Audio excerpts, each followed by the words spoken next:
Robert Laffont, né à Marseille le 30 novembre 1916. 5 enfants, Patrice, Olivier, Anne, Isabelle et Laurent. Son groupe d'édition est actuellement le 4e en France.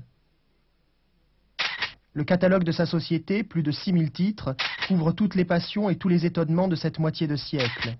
On dit de lui qu'il est un éditeur à l'américaine. Sa devise, ouvrir le livre à toutes les formes de vie.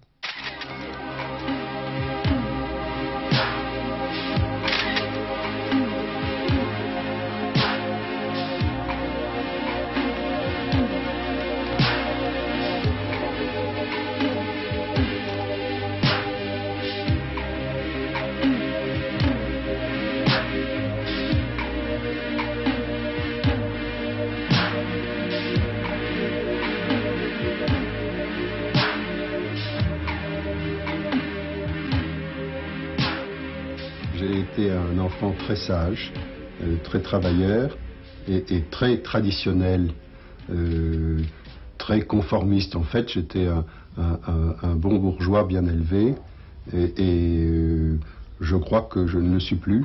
Alors, Vous n'êtes plus un bon bourgeois, vous n'êtes plus bien élevé. Je suis ni bien élevé, ni bourgeois, ni rien. Assez épaisse le long de la vallée de la Saône, Dijon, Lyon, etc. C'est en vérité peu de choses. Cette journée sera d'abord celle des cumulus et du soleil. Vous pouvez compter sur de bonnes heures en matinée.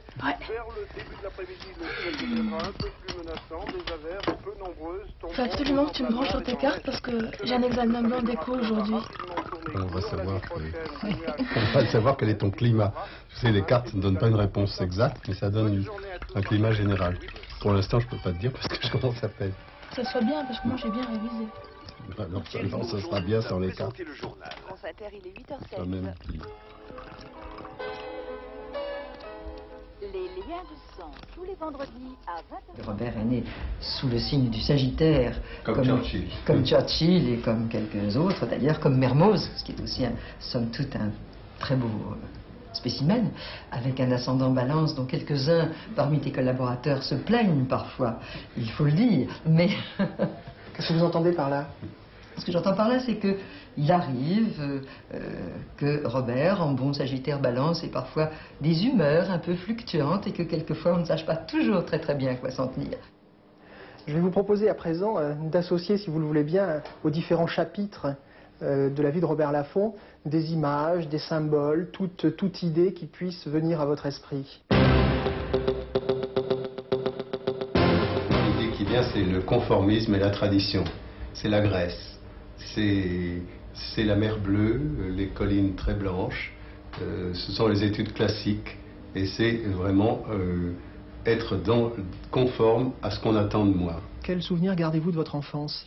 Très heureux. C'est une enfance très que je vois avec beaucoup de joie en recul, parce que j'ai beaucoup aimé ce pays, son atmosphère.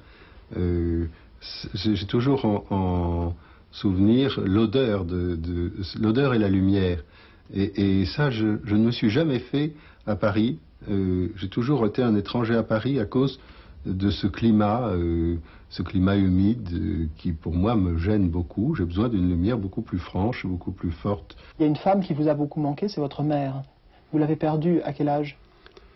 À 2 ans, elle est morte de la grippe espagnole et donc je ne l'ai pas connue. C'était une épidémie Oui, c'était l'épidémie qui a eu lieu à la fin en fin 18, à la fin de la guerre, qui a été une épidémie extraordinaire, qui a fait des millions et des millions de morts.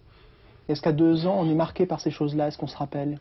Oui, j'ai toujours cherché, si vous voulez. Ma mère, j'ai toujours créé une mère extraordinaire. Et le sens de la mort a toujours été pour moi un sens très profond. Je me souviens, dès l'âge de 4 ans, je me réveillais en pensant à la mort, en pensant à l'éternité. Et puis, je pensais aussi aux âmes du purgatoire. On m'avait dit que on pouvait faire passer une âme du purgatoire au paradis en récitant une certaine prière. Alors, je commençais, je m'étais donné comme but de faire passer ma mère du purgatoire, probablement où elle était, au ciel. Alors, je commençais à réciter à chaque prière correspondait une âme qui passait. Alors c'était affreux parce que je commençais à réciter cette prière et puis je m'arrêtais au bout d'X fois. Et toujours j'avais derrière moi cette espèce de remords de me dire mais peut-être que je me suis arrêté juste au moment où c'était ma mère qui allait passer. Vos études sont les jésuites d'abord? J'ai commencé chez les jésuites à Marseille, puis rapidement au lycée Perrier, et puis ensuite j'ai fait HEC mon droit, et puis j'avais fait ma préparation militaire, j'ai fait mon service militaire, ça a été la guerre, j'ai été officier observateur.